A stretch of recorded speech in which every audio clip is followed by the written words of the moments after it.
Hello everyone, welcome to Envirotrics. मैं हूं doctor Savita कलशन और आज के इस लेक्चर में हम बात करने वाले हैं एनएमआर, ईएसआर, साइटोमेट्री, साइटोफोटोमेट्री या फिर इलेक्ट्रोफोरेसिस और एक्सरे एंड डीएनए टेक्निक को हम एक्सप्लेन करेंगे। और लास्ट लेक्चर की अगर हम बात करें तो लास्ट लेक्चर में जो है हमने क्रोमेटोग्राफी के बारे में स्टडी किया था। What is chromatography, history of chromatography हमने देखा था, टाइप्स ऑफ क्रोमेटोग्राफी के बारे में बात की थी, उनमें क्या स्टेशनरी फेजेस रहेंगे, क्या मोबाइल फेजेस रहेंगे, ये सारी चीज़ें हमने डिस्कस की थी। साथ ही साथ हमने लास्ट लेक्चर में क्या बात किया था कि उनके एप्लीकेशंस भी हमने देखे थे। और उसके बाद जो है हमने लाइट माइक्रोस्कोप और फ्लोरोसेंस माइक्रोस्कोप में डिफरेंस देखा था, और स्कैनिंग इलेक्ट्रॉन माइक्रोस्कोपी और ट्रांसमिशन इलेक्ट्रॉन माइक्रोस्कोपी जो है हमने देखा था, और साथ ही साथ स्पेक्ट्रोफोटोमीटर और ट्राइट्रीमेट्री, ग्रेविमेट्री और कलरीमेट्री जो हमने कवर किया था। तो आज का जो लेक्चर है ये लास्ट लेक्चर है फॉर द एनालिटिकल टेक्निक। इसके बाद जो है आपका ये टॉपिक कवर हो जाएगा।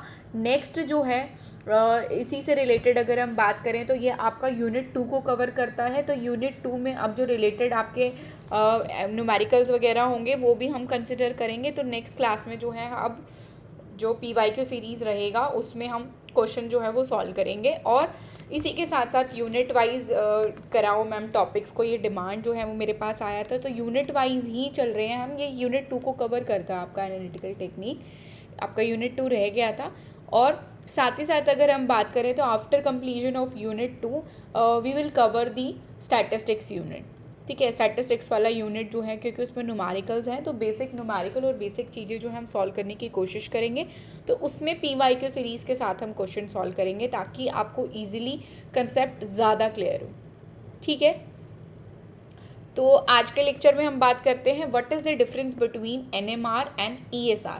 आपको देखो क्वेश्चन सॉल्व करने के लिए सिर्फ बेसिक प्रिंसिपल्स पता होने चाहिए ताकि आप इजीली जो है उनको सॉल्व कर सको। तो इससे रिलेटेड बहुत ही बेसिक क्वेश्चंस आते हैं जो आपसे डायरेक्ट क्वेश्चंस पूछे जाते हैं।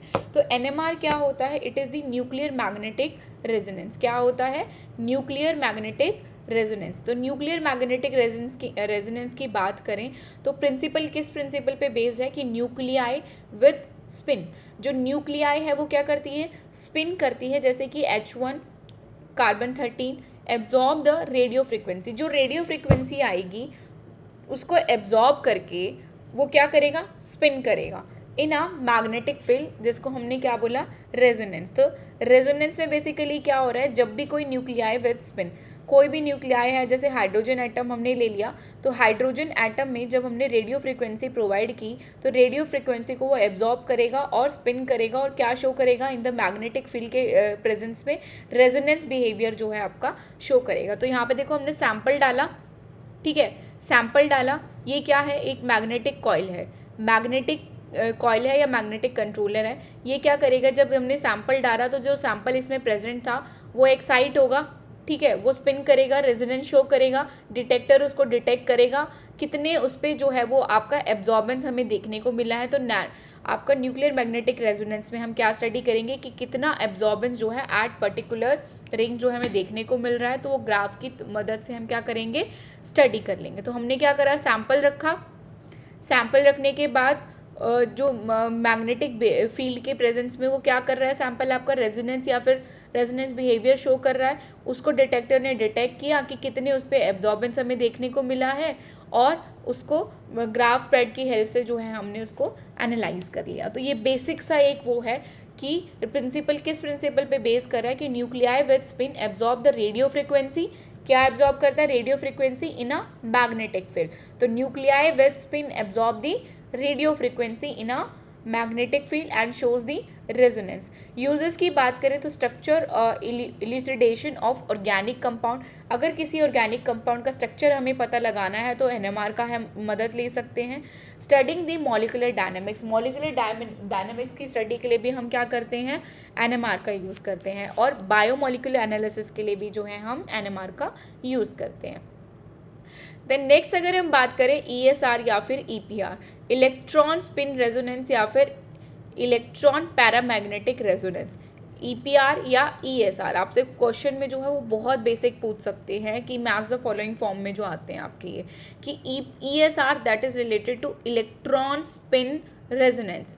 जैसे वो न्यूक्लियर मैग्नेटिक रेजोनेंस है, ऐसे ही इलेक्ट्रॉन स्पिन रेजोनेंस या फिर उसको क्या बोला जाता है, electron paramagnetic resonance, paramagnetic resonance. Principle क्या होता है कि unpaired electron in a magnetic field absorb the microwave radiation and shows the resonance.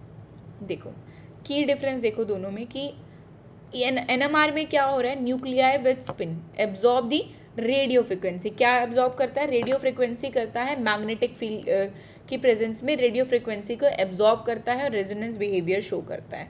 ठीक है, इसमें क्या होता है कि अनपेयर्ड इलेक्ट्रॉन क्या होते हैं, unpaired electron in magnetic field absorb the microwave radiation. Radio frequency की बात करेंगे, रेडियो फ्रिक्वेंसी के एब्जॉर्बेंस की बात करेंगे तो they are talking about the NMR, but they are if they are talking about the microwave radiation, so it's mean that they are talking about ESR and EPR. The unpaired electron in magnetic field absorb microwave radiation and shows the resonance. Resonance behavior दोनों show कर रहे हैं। यहाँ क्या हो रहा है, nuclei with spin, यहाँ क्या हो रहा है, unpaired electron in magnetic field absorb the microwave. जब रेडियो फ्रिक्वेंसी एब्जॉर्ब करेगा तो NMR शो करेगा, अगर मैग्नेटिक माइक्रोवेव रेडिएशन एब्जॉर्ब करेगा तो वो ESR या EPR करेगा। It detect the free radical, free radicals को चेक करने के लिए हम इसका यूज़ करते हैं। ट्रांजिशन मेटल कॉम्प्लेक्सेस को स्टडी करने के लिए हम इसका यूज़ करते हैं। एंड डिटेक्ट इन सॉलिड, ठीक है, डिफेक्ट्स इन सॉलिड, अगर सॉलिड में कोई डिफेक्ट है तो उसको स्टडी करने के लिए हम इसका यूज़ करते हैं। तो फ्री रेडिकल्स की स्टडी करने के लिए हम किसका यूज़ करते हैं, ESR and EPR, electron spin resonance या फिर इलेक्ट्रॉन पैरामैग्नेटिक रेजोनेंस। या ऑर्गेनिक कंपाउंड की स्टडी करनी है, मॉलिक्यूलर डायनामिक की स्टडी करनी है, बायोमॉलिक्यूलर एनालिसिस करना है तो हम क्या करेंगे, NMR का यूज़ करेंगे। क्लियर है। देन नेक्स्ट बात करते हैं एटॉमिक एब्जॉर्प्शन स्पेक्ट्रोफोटोमेट्री।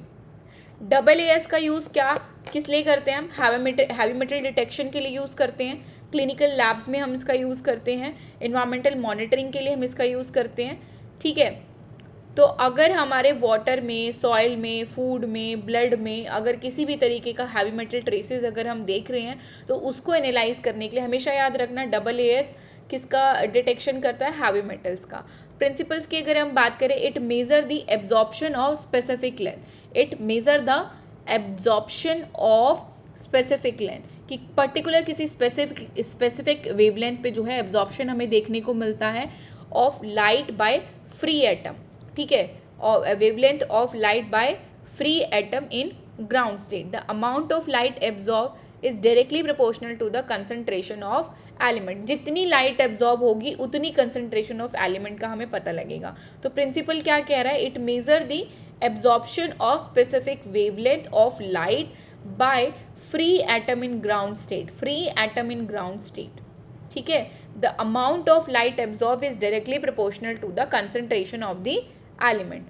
ठीक है, तो ये नाम से ही देख पा रहे हो, atomic absorption, this is based upon the absorption.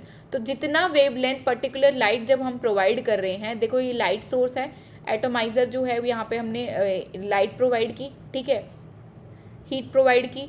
यहाँ पे क्या होगा, वो छोटे छोटे मिस्ट की फॉर्म में जो है वो आपके पार्टिकल जो है, सैंपल जो यहाँ से आ रहा है, ठीक है, सैंपल जो है वो यहाँ पे एटोमाइजर के प्रेजेंट उसमें जाएगा और उसके बाद क्या होगा, छोटे छोटे मिसल्स में जो है वो कन्वर्ट हो जाएगा, छोटे छोटे ड्रॉपलेट्स में।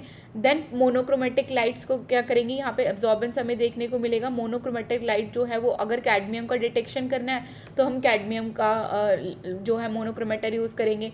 अगर हमें मरकरी यूज़ करना है तो मरकरी का लैम्प यूज़ करेंगे। जिंक की फाइंडिंग करनी है, लेड की फाइंडिंग करनी है तो जिसकी फाइंडिंग करनी है उसका लैम्प जो हम यूज़ करेंगे। देन रिकॉर्डर क्या करेगा, उसको रिकॉर्ड करेगा, एम्पलीफाई कर देंगे उसको हम किसी रिकॉर्ड आउट डिवाइस में, ग्राफ प्लॉट में। तो क्या हो रहा है, सैंपल लिया, ठीक है, सैंपल ने क्या करा, फ्यूल गन और ऑक्सीडाइजिंग गैस के थ्रू जो सैंपल एटमाइजर के पास गया, लाइट सोर्स से लाइट आई और लाइट सोर्स से जब लाइट आई तो इन द प्रेजेंस ऑफ एटमाइजर वो क्या हुआ कि वो जो सैंपल था वो फ्री एटम्स में कन्वर्ट हो गया। हमने मोनोक्रोमेटर लाइट को जो है वो सेट किया अकॉर्डिंग टू देयर वेवलेंथ, कि जिसकी हमें स्टडी करनी थी, कैडमियम की करनी थी तो कैडमियम पे सेट किया, और लेड की करनी थी तो लेड पे सेट किया और रिकॉर्डर ने उसको रिकॉर्ड करा और हमें रीडिंग प्रोवाइड कर दी। तो इंस्ट्रूमेंटेशन में क्या होता है कि रेडिएशन सोर्स होता है, हेलो कैथोड लैम्प जो है स्पेसिफिकली हम यूज़ करते हैं हेलो कैथोड लैम्प, हमेशा याद रखना hollow cathode lamp we use in the atomic absorption spectrophotometry. Atomizer का यूज़ करते हैं फ्लेम और graphite furnace to convert the sample in free atom. Atomizer का यूज़ क्यों करते हैं हम AAS में, उसको फ्री एटम में कन्वर्ट करने के लिए। देन मोनोक्रोमेटर क्या काम करता है, सेलेक्ट दी करेक्टरिस्टिक्स वेवलेंथ। मोनोक्रोमेटर सेलेक्ट करता है आपकी करेक्टरिस्टिक्स वेवलेंथ को। डिटेक्टर क्या करता है, usually a photo multiplier tube to measure the transmit light. Detector क्या करता है, उस लाइट जो ट्रांसमिट हुई है उसको मेजर करता है और रीड आउट करता है डाटा सिस्टम को। क्लियर है। एप्लीकेशन की अगर हम बात करें तो ट्रेस मेटल, जैसे कि मैंने बताया हैवी मेटल के लिए, मॉनिटरिंग के लिए, क्लिनिकल लैब्स में, मेटलर्जी में जो हम इसका यूज़ करते हैं। तो atomic absorption spectrophotometry which is used as for the heavy metal detection and based upon the principle of absorption at a specific wavelength. Then आता है आपका साइटोफोटोमेट्री। साइटोफोटोमेट्री में बेसिकली क्या होता है कि it is based on the principle of quantitative measurement of chemical constituent. ठीक है, केमिकल कंस्टिट्यूएंट पे जो हम इसको को मेजर करते हैं, it is the quantitative measurement. क्या है, क्वांटिटेटिव मेजरमेंट है जिसमें DNA RNA प्रोटीन की स्टडी करते हैं। ठीक है, in individual cell by measuring the light absorption. हर सेल जो है वो अपनी अपनी लाइट को क्या करेगा, पर्टिकुलर वेवलेंथ पे एब्जॉर्ब करेगा। फ्लोरेसेंस और colour intensity under a microscope, इसमें हम क्या करते हैं, माइक्रोस्कोप का यूज़ करते हैं। ठीक है, इंडिविजुअल सेल की स्टडी करते हैं, हर सेल जो है वो लाइट एब्जॉर्ब करेगा और डिफरेंट कलर इंटेंसिटी जो है वो शो करेगा। क्लियर है। It is the quantitative measurement of chemical constituent like DNA RNA and protein in individual cell by measuring the light absorption and fluorescence on colour intensity under the microscope. Clear है। यहाँ से हमने sample डाला, sample डालने के बाद different उसमें क्या होता है, डिटेक्टर्स होते हैं। डिटेक्टर एक्साइटेशन लेज़र होगा, यहाँ पे हमने लाइट प्रोवाइड कराई तो different detector according to their wavelength और कलर जो है वो सॉर्ट आउट हो जाएंगे। एम्पलीफायर उसको स्टडी करेगा, डिटेक्ट करेगा और एनालॉजी टू डिजिटल कन्वर्जन में इसको कन्वर्ट करते कंप्यूटर से हम रीडिंग ले लेंगे। क्लियर है। एक्चुअली वैसे ये this is the diagram of flow cytometry. Cytometry and flow cytometry both the terms are almost similar. ठीक है, both the terms are almost similar. अब दोनों में बेसिक डिफरेंस बता देती हूँ कि क्या मेजर डिफरेंस है। फ्लो साइटोमेट्री भी देख लेते हैं एक बारी। फ्लो साइटोमेट्री में क्या होता है, सेल आर और particular suspended in fluid stream pass individually through a laser beam. Cell और particle suspended in fluid stream. ठीक है, फ्लूइड स्ट्रीम में सस्पेंडेड होते हैं सेल और पार्टिकल्स। देन हम क्या करते हैं, लेज़र बीम लाइट को पास करते हैं। लेज़र बीम लाइट को पास करते हैं, सैंपल में हमारे क्या प्रेजेंट है, डिफरेंट सेल और पार्टिकल्स प्रेजेंट है। जैसे ही हमने लेज़र बीम लाइट प्रोवाइड करा तो light scattering and fluorescence detected to analyse the multiple parameter. तो डिफरेंट पैरामीटर्स के बेसिस पे जो है हमने उसको स्टडी कर लिया। ठीक है, अब साइटोमेट्री क्यों यूज़ कर रहे हैं, determine the DNA enzyme content in single cell. Cell cycle की स्टडी करने के लिए, पैथोलॉजी में, कैंसर डायग्नोसिस में, हिस्टोकेमिस्ट्री में, DNA की स्टडी करने के लिए, एंजाइम कंटेंट को देखने के लिए हम फ्लो साइटोमेट्री का यूज़ कर रहे हैं। और फ्लो साइटोमेट्री की अगर हम बात करें तो इसमें इम्यूनो फिनोटाइपिक CD मार्कर्स का यूज़ स्टडी करने के लिए, सेल साइकिल का, एपोटोसिस एनालिसिस के लिए, ब्लड सेल काउंटिंग के लिए, detection of minimum residual disease के लिए, कोई डिजीज़ का पता लगाना है, सॉर्टिंग द स्पेसिफिक पॉपुलेशन, तो इसके लिए हम क्या यूज़ करते हैं, फ्लो साइटोमेट्री का यूज़ करते हैं। तो क्लियर है दोनों में क्या डिफरेंस है। साइटोफोटोमेट्री क्या कर रहा है, फिक्स्ड ऑन स्लाइड, ये स्टेशनरी फेज में रहेगा। फ्लो साइटोमेट्री आपका सस्पेंशन होगा, फ्लोइंग होगा। ठीक है, और इंस्ट्रूमेंट की अगर हम बात करें तो इसमें माइक्रोस्कोप और फोटोमीटर दोनों यूज़ करते हैं। इंस्ट्रूमेंट में हम क्या यूज़ कर रहे हैं, माइक्रोस्कोप और फोटोमीटर। और फ्लो साइटोमेट्री में हम क्या यूज़ कर रहे हैं, लेज़र प्लस डिटेक्टर। लेज़र और डिटेक्टर का हम यूज़ करते हैं। तो लेज़र और डिटेक्टर का यूज़ हम किस में यूज़ कर रहे हैं, फ्लो साइटोमेट्री में। माइक्रोस्कोप और फोटोमीटर का यूज़ कहाँ कर रहे हैं, साइटोफोटोमेट्री में। उसके नाम से ही आप पता लगा पा रहे हो कि फोटो मतलब लाइट, तो फोटोमीटर का यूज़ कहाँ कर रहे हैं, साइटोफोटोमीटर का। माइक्रोस्कोप और फोटोमीटर हम कहाँ यूज़ करें, साइटोफोटोमेट्री में। नेक्स्ट अगर हम बात करें स्पीड की, तो साइटोफोटोमेट्री जो होता है वो स्लो होता है, 1 सेल एट अ टाइम जो है वो सॉर्ट करता है। तो ये जो इमेज है ये मैंने शायद गलती से यहाँ पर लगा दिया है। तो एक सेल की स्टडी, अगर एक टाइम पे एक ही सेल की स्टडी जो है वो साइटोमेट्री करता है, एक टाइम पे एक ही सेल की स्टडी। फ्लो साइटोमेट्री क्या करता है, मल्टीपल सेल की जो है स्टडी है, रैपिड स्टडी अगर देखें तो 1000 ऑफ सेल पर सेकंड जो है वो स्टडी करता है। तो रैपिड स्टडी अगर मैं बहुत सारी स्टडी करनी है किसी सेल के, तो हम फ्लो साइटोमेट्री का यूज़ कर सकते हैं। 1 सेल एट अ टाइम अगर स्टडी करना है तो हम साइटोफोटोमीटर का यूज़ करते हैं। और फोटोसाइटोमेट्री जो है वो डीएनए, आरएनए और प्रोटीन कंटेंट की स्टडी के लिए यूज़ किया जाता है। लेकिन फ्लो साइटोमेट्री जो है आपका साइज चेक करने के लिए, उसकी ग्रैनुलेरिटी चेक करने के लिए, मल्टीपल मार्कर्स को चेक करने के लिए भी हम यूज़ करते हैं। क्लियर है? तो चलिए अब नेक्स्ट बात करते हैं हम different techniques, principle, main instrumentation और की एप्लीकेशंस की। इलेक्ट्रोफोरेसिस की अगर हम बात करें तो प्रिंसिपल क्या होता है इसका, charge molecule migrate in electric field at rate depending on the size या चार्ज। तो चार्ज मॉलिक्यूल क्या करते हैं, migrate in an electric field at a rate depending on size and charge. On the basis of their size और charge जो है वो molecule क्या होते हैं आपके, माइग्रेट करते हैं in the presence of electric field. ठीक है, in the presence of electric field on the basis of size and charge वो क्या होता है, उनका सेपरेशन होता है, माइग्रेशन होता है किसका, मॉलिक्यूल्स का। इंस्ट्रूमेंटेशन की बात करें तो इसमें power supply, support medium, agarose gel और पेस्ट जेल का हम यूज़ करते हैं। तो एग्रोस और पेस्ट जेल का यूज़ हम किस में करते हैं, इलेक्ट्रोफोरेसिस में यूज़ करते हैं। बफर सिस्टम इसमें प्रेजेंट होता है, सैंपल वेल्स प्रेजेंट होती हैं। एप्लीकेशंस की अगर हम बात करें तो protein and nucleic acid separation के लिए हम इसका यूज़ करते हैं। साथ ही साथ प्योरिटी चेक करने के लिए iso enzyme analysis, DNA fingerprinting के लिए हम इसका यूज़ करते हैं। तो DNA fingerprinting, protein and nucleic acid separation के लिए इलेक्ट्रोफोरेसिस का हम यूज़ करते हैं। देन आता है आपका solid scintillation counting. Solid scintillation counting में which is based upon the principle of emit light जैसे photon when struck by ionising radiation. जब scintillation, solid scintillation emit the light, ठीक है, जब लाइट एमिट करेगा photon when struck by ionising radiation, तो ionising radiation होगी उसमें क्या कर देगा, वो क्या हो जाएगा, वो स्टक हो जाएगा। तो मेन क्या है इसमें, मेन इंस्ट्रूमेंटेशन की अगर हम बात करें तो इसमें स्किंटिलेशन क्रिस्टल्स का यूज़ करते हैं, फोटो मल्टीप्लायर ट्यूब्स का यूज़ करते हैं, प्लस एम्पलीफायर और काउंटर्स का हम इसमें यूज़ करते हैं। एप्लीकेशन की अगर हम बात करें तो इसमें गामा रेडिएशन डिटेक्शन अगर आपको करना है तो हम क्या यूज़ करेंगे, सॉलिड स्किंटिलेशन काउंटिंग। आपको ये बात याद रखनी है कि प्रोटीन और न्यूक्लिक एसिड का सेपरेशन स्टडी करना है तो we always remember the electrophoresis. Solid scintillation counting करनी है, we always remember the gamma radiation detection. Gamma radiation detection में हम किसका यूज़ करेंगे, सॉलिड स्किंटिलेशन काउंटिंग का। ठीक है, देन आता है liquid scintillation counting. Liquid scintillation counting जो है वो बीटा एमिटर डिटेक्शन के लिए हम यूज़ करते हैं। तो क्वेश्चन में आपसे अगर एग्जाम में मेंस द फॉलोइंग में अगर आपसे ये पूछें, अगर आपको सॉलिड स्किंटिलेशन काउंटिंग दे दिया which is detection for gamma radiation detection, liquid scintillation counting, beta emitter detection, beta emitter detection के लिए हम क्या यूज़ करेंगे, लिक्विड स्किंटिलेशन काउंटिंग का यूज़ करेंगे।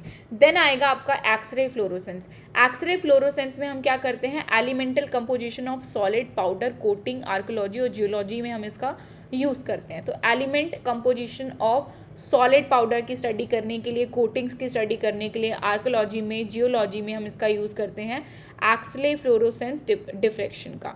ठीक है, it is based upon the principle कि atom excited by primary X-ray. Atom क्या होगा, एक्सरे की वजह से एक्साइट हो जाएगा, एक्सरे जो लाइट पड़ेगी, and emit the characteristic secondary fluorescent X ray, और क्या करेगा, एमिट करेगा डिफरेंट करेक्टरिस्टिक्स ऑफ एक्सरे को। ठीक है, जो लाइट एमिट आउट करेगा उसकी स्टडी करेंगे, उससे हम पता लगाएंगे कि ये किस तरीके का एलिमेंट जो है आपका प्रेजेंट है। देन आता है एक्सरे डिफ्रैक्शन। एक्सरे डिफ्रैक्शन जो है वो crystalline material distract the X-ray at angles and satisfy Bragg's law. तो एक्सरे डिफ्रैक्शन जो है वो किस पे डिपेंड होता है, आपका ब्राग्स लॉ पर डिपेंड होता है। तो क्वेश्चन में काफ़ी बार ये मैंने देखा हुआ है, ये क्वेश्चन जो है आपका प्रीवियस ईयर पेपर में कि एक्सरे डिफ्रैक्शन जो है which among the following is depend upon the Bragg's law. ठीक है, ब्राग्स लॉ की बात होगी तो they are talking about the X-ray diffraction.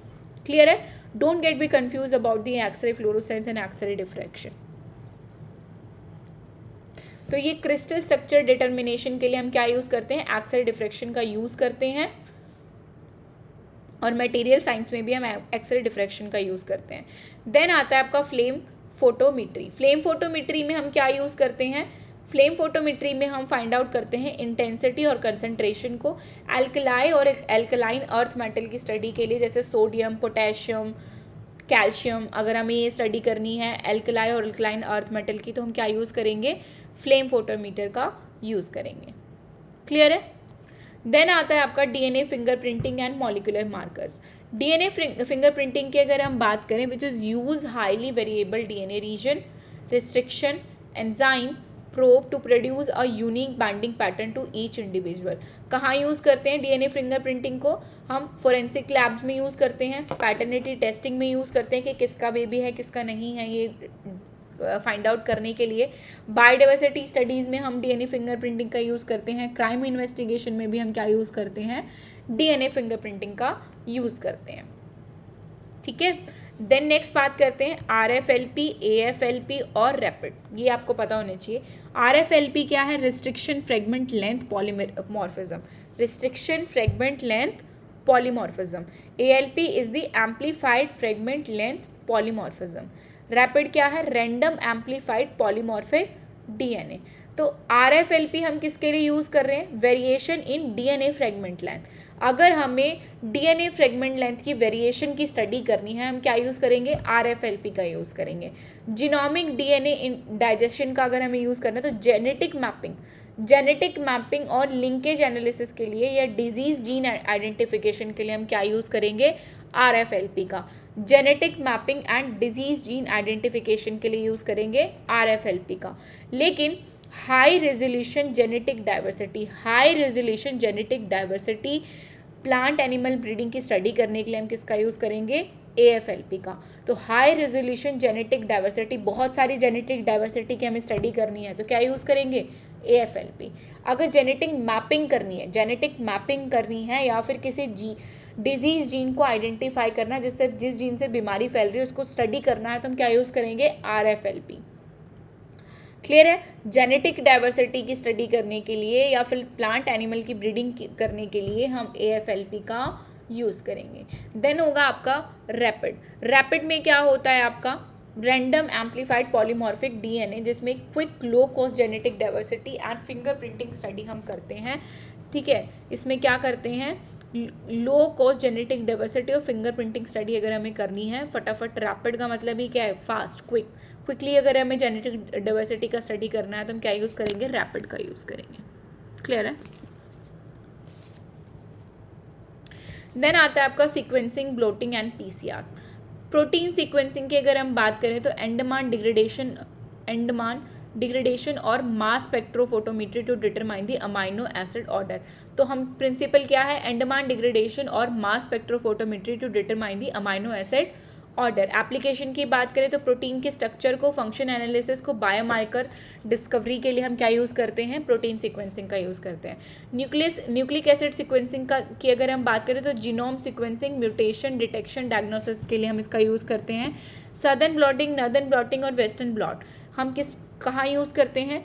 अगर सदर्न ब्लॉटिंग की अगर हम बात करें तो detect the specific DNA sequence, क्या करता है, स्पेसिफिक डीएनए सीक्वेंस को स्टडी करता है और RFLP का डिटेक्शन करता है। तो जीन मैपिंग के लिए, स्पेसिफिक डीएनए सीक्वेंस की स्टडी करने के लिए RFLP डिटेक्शन के लिए हम क्या यूज़ करते हैं, सदर्न ब्लॉट्स का यूज़ करते हैं। क्या करेंगे basically, DNA mapping, blotting, sequencing, PCR में क्या हो रहा है कि डीएनए फ्रेगमेंट्स लिए, उसको सेपरेट आउट किया, किससे, इलेक्ट्रोफोरेसिस से। इलेक्ट्रोफोरेसिस की प्रोसेस से हमने इसको सेपरेट आउट किया, देन ट्रांसफ़र कर दिया किसी मेम्ब्रेन पे और हाइब्रिडाइज विद लेबल प्रोब। तो उसको प्रोब के साथ हमने क्या कर दिया, लेबल कर दिया, ये जीन इसके लिए, ये जीन इसके लिए है, ये जीन इसके लिए। ठीक है, तो हमने क्या करा, उससे स्टडी किया डीएनए सीक्वेंस को और RFLP का डिटेक्शन किया। क्लियर है। देन आता है आपका नॉर्दर्न ब्लॉट। नॉर्दर्न ब्लॉट में क्या करते हैं, सदर्न ब्लॉट की तरह सिमिलर होता है, but RNA reveal the transcript size amount. तो mRNA की स्टडी करने के लिए हम क्या यूज़ कर रहे हैं, नॉर्दर्न ब्लॉट का यूज़ कर रहे हैं। mRNA ट्रांसक्रिप्ट एनालिसिस के लिए हम क्या यूज़ करते हैं, नॉर्दर्न ब्लॉट। अगर डीएनए सीक्वेंस की बात करेगा तो southern blot, mRNA transcript analysis की बात करेगा तो नॉर्दर्न ब्लॉट। वेस्टर्न ब्लॉट की अगर हम बात करें तो उसमें protein detection, post transition modification analysis diagnosis के लिए हम क्या यूज़ करते हैं, वेस्टर्न ब्लॉट का हम यूज़ करते हैं, which is separated by SDS page, which is separated, the protein which is separated by SDS page and transferred to the membrane probe with specific antibodies. क्या करते हैं कि प्रोटीन को सेपरेट करते हैं। वेस्टर्न ब्लॉट में क्या कर रहे हैं, देखो सदर्न ब्लॉट में हम क्या कर रहे हैं, डीएनए फ्रेगमेंट्स को ले रहे हैं। नॉर्दर्न ब्लॉट में हम क्या कर रहे हैं, आरएनए को कंसिडर कर रहे हैं। वेस्टर्न ब्लॉट में हम क्या कर रहे हैं, प्रोटीन को सेपरेट कर रहे हैं by the separated by SDS और पेज का यूज़ करके, और मेम्ब्रेन में ट्रांसफ़र कर देते हैं और उसको स्पेसिफिक किसी एंटीबॉडीज़ के साथ क्या कर देते हैं, प्रॉब्स लगा देते हैं और फिर उसकी स्टडी करते हैं। क्लियर है। तो प्रोटीन की स्टडी की बात करेगा तो western blot, northern blot mRNA और southern blot that is DNA fragment. PCR की अगर हम बात करें, polymerase chain reaction, cycling, denaturation, naturation और primer annealing extension by DNA polymerase exponentially amplify the target DNA. तो target DNA cloning, mutation detection, pathogen detection, forensic research में हम इसका यूज़ करते हैं। तो क्लोनिंग ऑफ सेल, म्यूटेशन के detection के लिए, पैथोजन क्या पैथोजन जो है उसको उसकी स्टडी करने के लिए फोरेंसिक रिसर्च में जो हम क्या यूज़ करते हैं, पीसीआर का यूज़ करते हैं। क्लियर है। तो आज जो है हमने क्या क्या स्टडी किया, एनएमआर के बारे में और एएसआर के बारे में, AAS, ठीक है, हैवी मेटल डिटेक्शन के लिए साइटोफोटोमेट्री और आपका फ्लो साइटोमेट्री जो है, अगर सिंगल सेल की स्टडी करनी है तो साइटोफोटोमीटर का यूज़ करेंगे। नॉर्मल लाइट का हम इसमें यूज़ करते हैं, 1 सेल एट द टाइम जो स्टडी करते हैं। माइक्रोस्कोप का भी इसमें यूज़ करते हैं। फ्लो साइटोमेट्री में जो है हम डिफरेंट मल्टीपल सेल्स का स्टडी करने के लिए जो हम इसका यूज़ करते हैं, और इसमें हम क्या करते हैं, लेज़र लाइट का यूज़ करते हैं for the detection of multiple cell. Next बात की थी हमने इलेक्ट्रोफोरेसिस की और सॉलिड स्किंटिलेशन की, जिसके solid scintillation which is use for gamma radiation detection and liquid scintillation for beta emitter detection. Then next हमने बात करी एक्सरे फ्लोरोसेंस की, एलिमेंट कंपोजिशन की स्टडी के लिए जियोलॉजी में हम एक्सरे डिफ्रैक्शन का यूज़ करते हैं, और एक्सरे फ्लोरोसेंस, एक्सरे डिफ्रैक्शन जो है विच is based upon the Bragg's law, और जिसमें हम स्टडी करते हैं मटेरियल साइंस का, डिटरमाइन दी क्रिस्टल स्ट्रक्चर की स्टडी करनी है तो हम क्या यूज़ करेंगे, एक्सरे डिफ्रैक्शन का। एक्सरे डिफ्रैक्शन का हम नैनो पार्टिकल्स की स्टडी करने में भी यूज़ करते हैं। फ्लेम फोटोमेट्री की बात करी थी तो एल्कलाई और alkaline earth metal, sodium, potassium, calcium की स्टडी के लिए हम क्या किसका यूज़ करेंगे, फ्लेम फोटोमेट्री का यूज़ करेंगे। देन डीएनए फिंगरप्रिंटिंग की हमने बात करी, DNA fingerprinting forensic sign pattern of study, biodiversity study, crime investigation में यूज़ करते हैं। आरएफएलपी का जेनेटिक मैपिंग के लिए, एएफएलपी का हाई रेजोल्यूशन जेनेटिक मैपिंग के लिए, रैपिड का और आरएफएलपी जो है वो सदर्न ब्लॉटिंग डिटेक्शन के लिए भी हम यूज़ कर रहे हैं, ठीक है, डीएनए की स्टडी के लिए, रैपिड का लो कॉस्ट जेनेटिक डाइवर्सिटी की स्टडी करने के लिए। क्लियर है। देन हमने बात की थी protein sequencing, nucleic acid, southern blot, northern blot और वेस्टर्न ब्लॉट और पीसीआर की। तो इसके साथ हमने एनालिटिकल टेक्निक को कवर कर लिया है। तो एनालिटिकल टेक्निक आपका यूनिट 2 के टॉपिक को कवर करता है, और साथ ही साथ अगर हम बात करें तो अब हमारा रह गया नॉर्मेलिटी, मोरालिटी, तो ये सारे के सारे जो बेसिक टॉपिक्स हैं ये रह गए हैं हमारे यूनिट 2 के। तो ये जो है हम कवर करेंगे आपके न्यूमेरिकल्स के साथ, ठीक है। अब जो है हमारा अगर थ्योरेटिकल टॉपिक की अगर हम बात करें तो थ्योरेटिकल टॉपिक में आपका यूनिट 4 जो है वो रह गया। यूनिट 4 से रिलेटेड जो है मैं कोशिश करूँगी कि आपको PYQs के थ्रू जो है वो सॉल्व कराऊँ, क्योंकि हमारे पास टाइम बहुत कम है, इसीलिए जो है बीच में थोड़ा सा हेल्थ इश्यूज़ आ गए थे मुझे, तो मैं करवा नहीं पाई थी, लेक्चर नहीं ले पाई थी।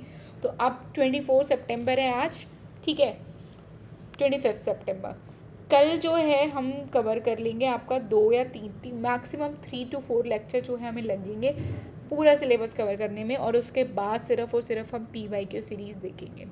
क्लियर है। तो आज के लिए इतना ही। अगर किसी को कोई डाउट है तो प्लीज़ कमेंट बॉक्स में आप बता सकते हैं, कोई चेंज चाहते हैं तो वो भी हम डिस्कस कर सकते हैं।